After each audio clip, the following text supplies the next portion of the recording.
Kalau tuan-puan beli gold bar 10 gram pada hari ni sekitar RM6,106 dan terus jual pada hari ni juga, tuan-puan hanya akan dapat sekitar RM5,552. Beza sebanyak RM554. Ramai yang mula panik bila nampak beza ni. Tapi sebenarnya ini perkara normal dalam dunia emas.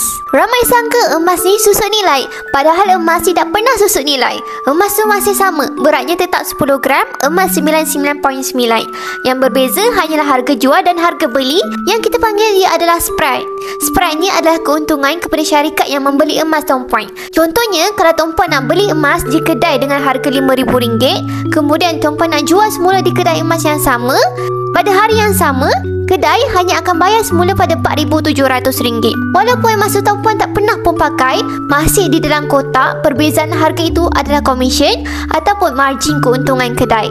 Situasi ini sama saja bila tuan-puan tukar duit di money changer. Ada beza kadar beli dan jual. Begitu juga bila beli kereta, nilai kereta terus berkurang bila keluar daripada showroom. Semua aset fizikal ada susut nilai masing-masing. Bezanya di public gold, spread emas bagi 999 hanyalah sekitar 10% ke bawah.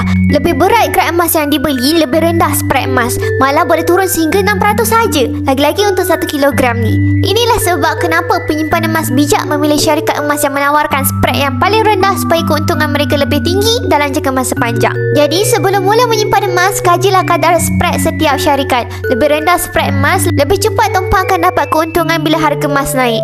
Kalau tuan-puan tak nak buang masa, belilah saja emas di Bubbly Gold ni. Okey? Jadi untuk tuan-puan yang nak mula menabung dalam bentuk emas, boleh rujuk pin video saya untuk daftar akaun Emas Gap secara percuma. Saya akan bantu tuan-puan menyimpan emas dengan Bubbly Gold. Follow rapat-rapat untuk ilmu emas dan kewangan. Mantap!